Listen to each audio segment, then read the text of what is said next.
Splatoon is a game all about switching between kid form and squid form. In kid form, you get access to weapons and bombs that let you ink the ground. In squid form, you can swim through that ink to climb walls, move faster, and reload your ink quicker. But on April 18th, 2022, I showed you guys that you don't have to use squid form all that much. Since then, I have figured out some more things about this game to destroy our previous score, and to answer the question, how many times is squid form needed to beat Splatoon? Firstly, we should go over the rules. The first rule is of course to not use squid form. Squid form adds 1 point to our counter. That number on the counter cannot go up again until we get out of squid form, so we can stay as a squid as long as we want until we need to go into kid form again. Things that count as being a squid to me is anything that isn't sticking us in an animation such as super jumping or going into a level. Everything else in this challenge counts, including ink cannons, which previously didn't count. I should also let you guys know in advance that I will be trying all the levels, but I won't be completing them all since a bunch of you commented about World 4 skip last time, which I am going to do to lower the number. And no, that should not be surprising, trust me. Our journey starts in the tutorial room, where we need to pop some balloons.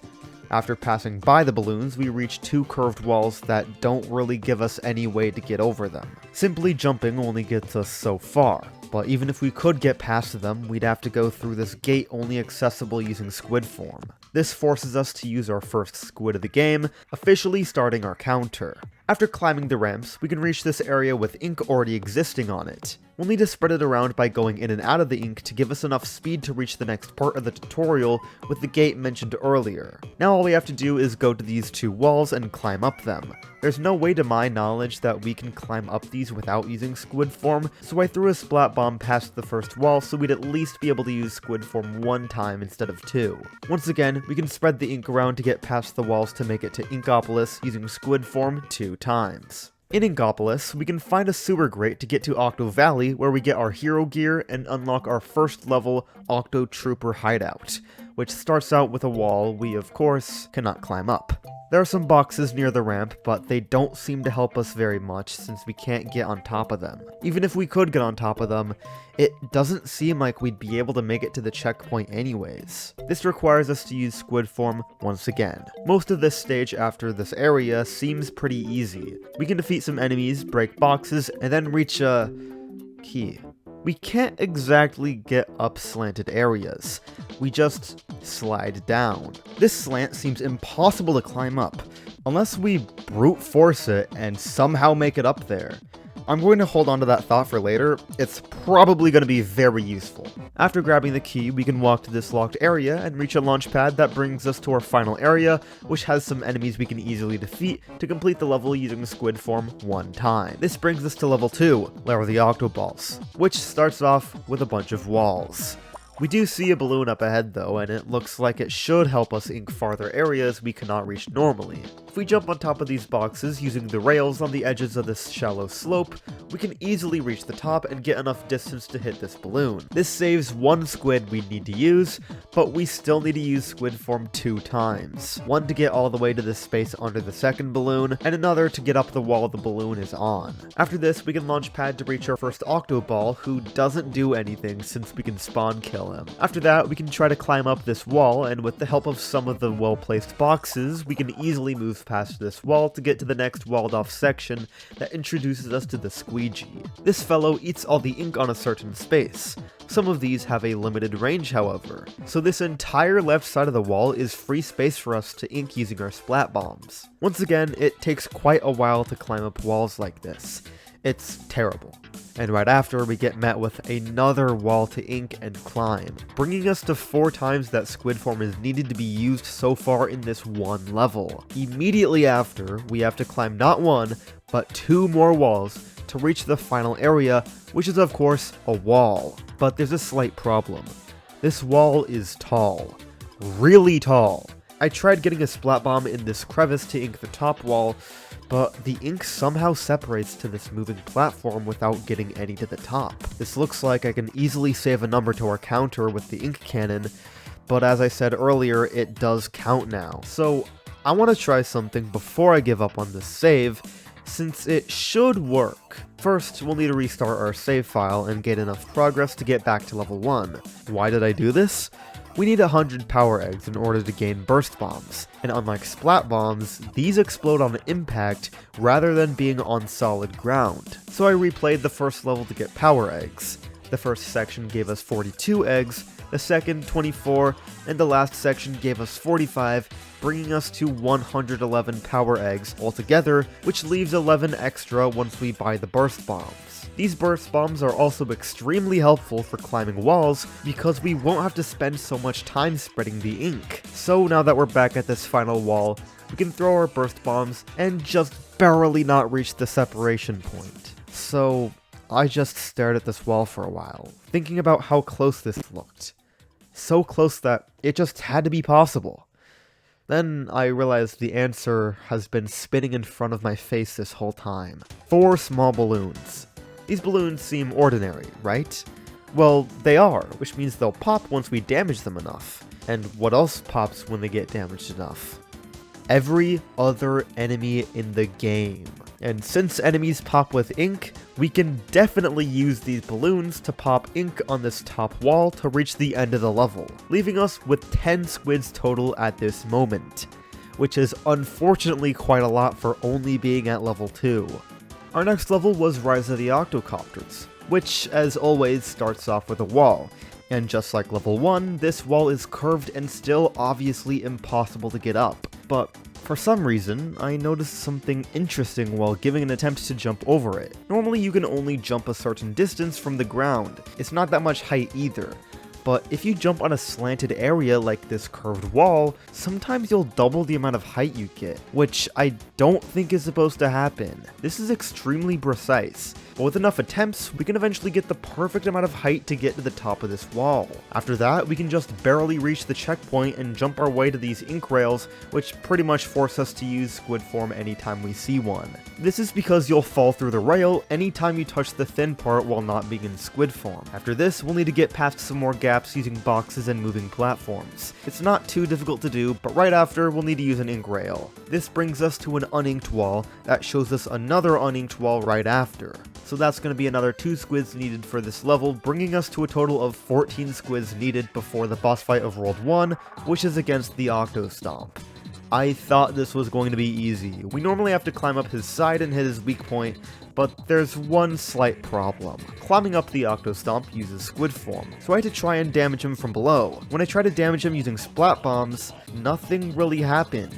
I would have thought the bombs would work because they deal more damage than anything else normally, but during the time the bosses are exposing their weak points, they'll regenerate health while being knocked. So we'd have to continuously deal damage to quickly avoid a failed attempt. So using our hero shot is pretty much our only option here. But I don't have nearly enough range with my hero shot either, so that's out of the question. It's either one thing or another, it seems. Nothing my Inkling can do will get past even the first section of the Octo Stomp. So what if I use the Octo Stomp's physics to my advantage? Can we maybe take some notes from Octo Expansion and get launched in the air using the edge of the cube? If this works, I'd assume it would make movement extremely wobbly and be difficult to stay on top. But it's something I have to try. So for a while, I tried to somehow get on top of the Octo Stomp, but it's a lot harder than I thought it would be. Instead of going upwards, I get pushed backwards. So we're back to square one, no pun intended. I tried a few other things like playing the amiibo challenges, but we had to unlock those. So I just gave up and used squid form one time for each of the 3 phases the Octo Stomp had to complete World 1. But then I noticed something. A streetlight at the edge of the arena. It seems a little far-fetched, but I have to at least see if I can damage the Octo Stomp from up there. So I went on top of the Octo Stomp and jumped on the lamp to test my theory. And of course, we aren't even noticed by the Octo Stomp. It seems his view range is limited almost exclusively to the arena. Almost. When I jumped off the lamp, the Octo Stomp jumped from noticing me. This is when I realized the boss's view is based not on where you are exactly, but at what height you're on. I know this because the lamp is too high to be seen, but the dip at the edge of the arena is too low to be seen. So if we use this new knowledge to carefully walk down the sloped end of the lamp, we'll be found. And after waiting a little while, the Octo Stomp will fall over, exposing his weak point that we can just barely deal damage to. So now all we have to do is get on this lamp, and we should have ourselves an easy boss fight. The only problem left is that we need the Octo Stomp to launch us perfectly onto that lamp. This seems kind of inconsistent, but luckily I did find a way to control the launching by not letting the Octo Stomp get too close to the edge of the arena. So by putting the pieces of the puzzle together, this makes it possible to get through all 3 phases of the Octo Stomp and collect the final Zapfish of World 1 with Squid form needed 14 times.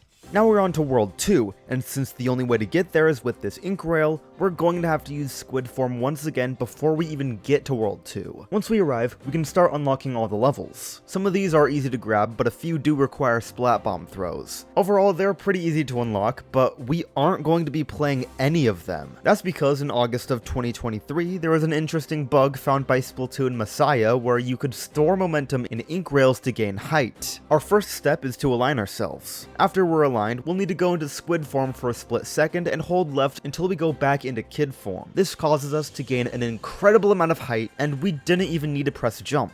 After this, we can super jump back to World 2 and do our second step of the trick to release the momentum. Do you see this floating area in front of us? This is World 4, and we can completely skip Worlds 2 and 3 by reusing the ink rail, going from World 1 to World 2. All we need to do for this is shoot and go into Squid form for a split second right once we're above the ink rail to get caught and release our momentum. We gain all this height, but we're still too far away from our target, so we have to use Squid form again, bringing the number to 18. Once we start gaining height, we'll need to throw 2 splat bombs on the spot within a certain time frame and pause the game to unlock a level from World 4. You can see it being unlocked by the save icon in the corner. This only works because bombs will explode regardless if you're in a menu or not. But now that we have this level unlocked, we are free to go to this level as many times as we want with our super jump. Now our next problem is getting somewhere within World 4. I saw a level in the distance from where I was standing, and I thought I'd maybe be able to unlock it with burst bombs, but we weren't very close with the splash damage, so I decided to see if it was possible to grind power eggs in one of the levels we unlocked in World 2, starting with Gusher Gauntlet. This level looked promising, but we get hit with a wall pretty early on. The rest of the levels are pretty much the same thing,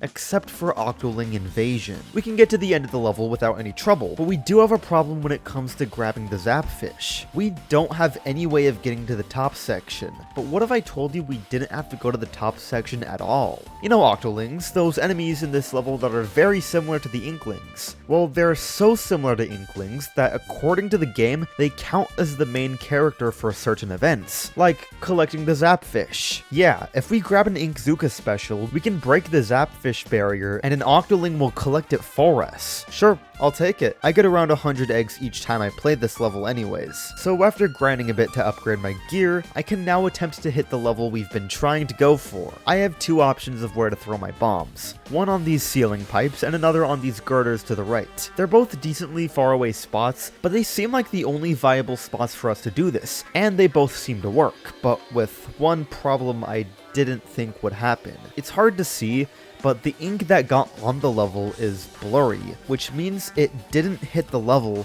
and went under it instead. Splash damage usually works for things like this, but I guess it's too far for even splash damage to do anything. So here's yet another squid needed to climb this wall to reach World 4. And I did say earlier that we can skip World 4, but before we do that, let's see what levels we can do in this world. These are all decently easy to unlock if you're on the top area. Half of these need a little bit of a setup, but it's nothing that bad. Propeller Lift Fortress, I'm not gonna even attempt. Octo Sniper Ramparts seems promising though. It starts off with some small ramps, and then a large curved wall.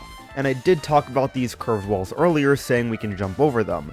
In this case, we can definitely jump over these. After a while, we can reach a circular area with an island in the center that has a very steep slope we obviously cannot climb normally. As you can see, I'm going nowhere with this. As it is, I'm having trouble staying on the edge of the island. But of course, there was something here that I might be able to make good use of.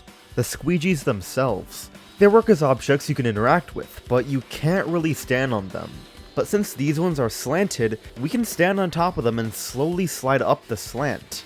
If your positioning is good enough, you can jump over a small fence and reach the next area. This area has a bunch of octo snipers in our way, but we can pretty much run past all of them with no trouble, which brings us to our final obstacle. These two curved walls. So I thought I would get past these and be done with the level, but that didn't happen. This one curved wall is barely too high to climb. Trust me, I cannot do this. I spent too much time on this section. I even went back to the first world to see if that one curved wall from earlier was just a fluke. And no, it's not. I fully believe this curved wall is impossible, but there are other levels in this world to try still, so I'm going to check them out. Spinning Spreaders, Tumbling Splatforms, and Octoling Uprising have unavoidable walls though, so I'm not even going to try them. Unwelcome Flying Object was quite the opposite though. There are no walls for us to get stuck on at all besides the short ones we can jump over at the very end. Unfortunately, there aren't any more levels here to complete, so we're going to finally do what most of my comments on the original Splatoon video were about. World 4 Skip.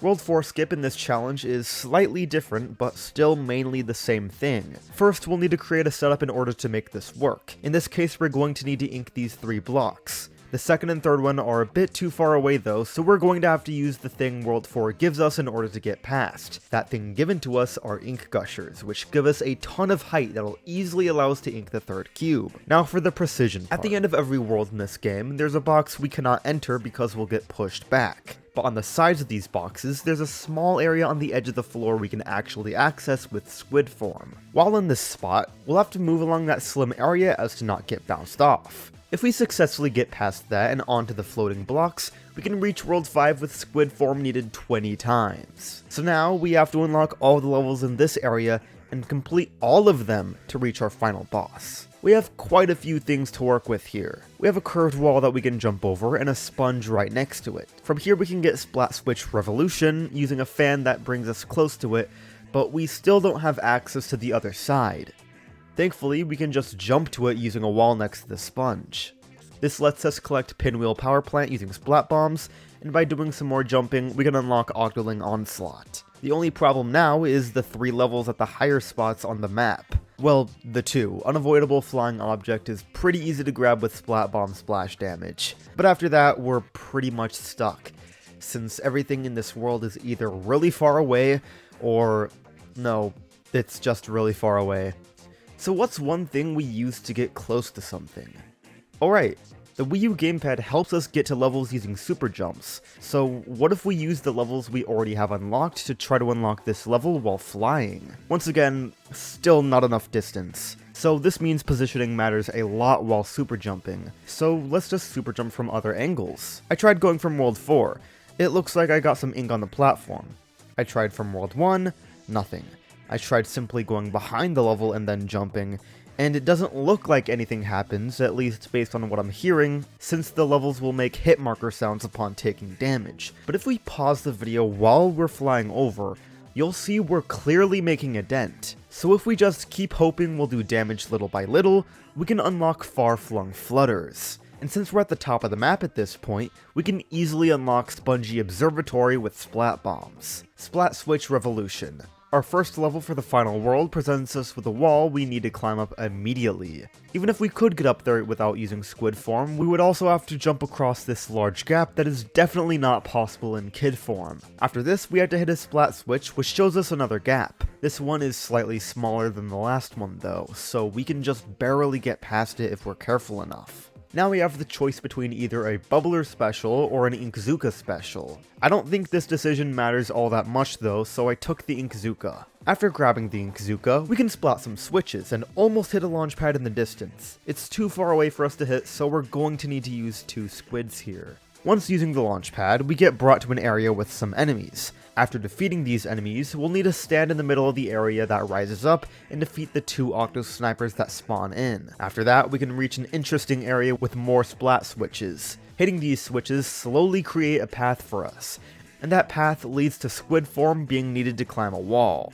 This brings us to our final section with some flutters, and one of them has a key, and another has the final launch pad on top of their head, so we do have to use one final squid to finish the level. Spongy Observatory is next, and it also starts off with not just one wall, but 8 walls back to back. This entire level is filled with walls, And there is nothing we can do to lower the amount of walls we need to climb, since there are literally only walls in this entire level to work with. Pinwheel Power Plant.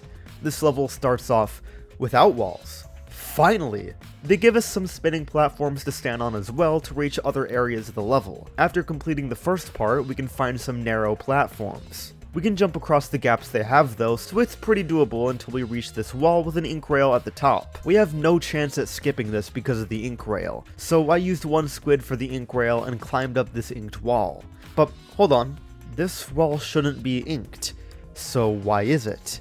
At the start of the level, I did a little bit of preparation for this part because I noticed we were quite close to this section from the first area. So I threw some burst bombs at one of the spinning platforms to make ink splash on the wall so we'd be able to use it for later. And it worked. The next worrisome spot was this giant pinwheel, but thanks to it being so huge, we can walk on top of it while it's spinning and reach the next area without trouble. The second large pinwheel is a bit of a problem though. We can't reach it by jumping, but even if we could, it doesn't give us quite the height we need to make it to the top, so we need to use another squid. Far-flung flutters was our next level, and for most of it we didn't really have to do anything too bad. The only part I needed to take any time on was these curved walls, which are all possible. Octoling Onslaught was similar. There weren't that many walls to run into, up until we reached the end of course. Now for our final level, Unavoidable Flying Object. It's a bumpy map, but nothing too difficult. But once we reach the end, we see that we need to grab a key to unlock a launch pad. This key is on top of a spire. One squid was needed for this level. Now for the final boss of the game. And to get to it, we're going to need to use this launch pad, but that of course is going to have to make us use squid form, so I tried something kind of interesting to see if it would work. In specific areas, we can use the super jump and go through the launch pad from above, and I tried for quite a while to see if we can activate the launch pad like this, but as you can see, it doesn't work, so that's going to be one more squid to go to our final boss. Enter the Octobot King. This final boss battle is against DJ Octavio, and he loves to shoot missiles and punches at us. The only way to knock him back is using those punches against him by shooting ink at his fists. There's also gaps in the ground while we try to damage him, but these are easy to cross. Most of the fight goes like this, and there isn't really anything stopping us except the final curved wall. This wall is slightly too high for us to jump above. Trust me, I've tried. But there's something, or someone I know who might be able to help us. DJ Octavio himself. I did a bit of experimenting, and I found that DJ Octavio can bounce you decently far away if you get too close. I was able to grab an Inkzuka special this way. Unfortunately, DJ Octavio is on a set track, and he moves along this track in a specific way that won't allow us to bump onto him in the way we were hoping to. My next thought was thinking about how far we can get Octavio to go on his track, since if we were able to start the cutscene that happens after he takes too much damage, we'd be teleported to the end. But that thought came to an end shortly because DJ Octavio doesn't just go forward on the track, but he also goes backwards, so I can't really think of anything to get past this, but I thought I'd mention some possibilities since one of you guys might find some crazy solution. Anyways, we used squid form to reach the final area of the game, which, of course, reveal 3 different ink rails to us. These require us to use squid form twice to push Octavio as far back as we can, so he'll use his final attack that allows us to complete the game while using squid form 41 times.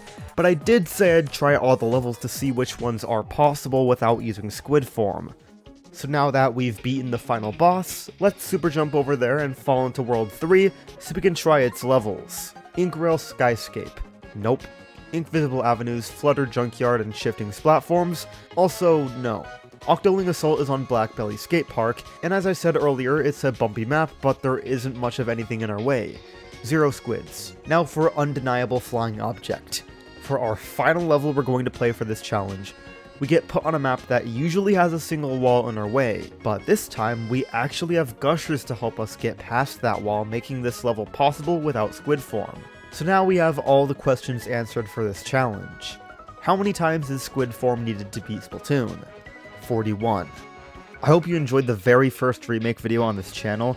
I'm pretty happy with the results since I got to lower the counter so much since last time. I also made the video look so much better, and I've been using a lot of effects that I hope you guys thought looked cool. Anyways, that's all I got.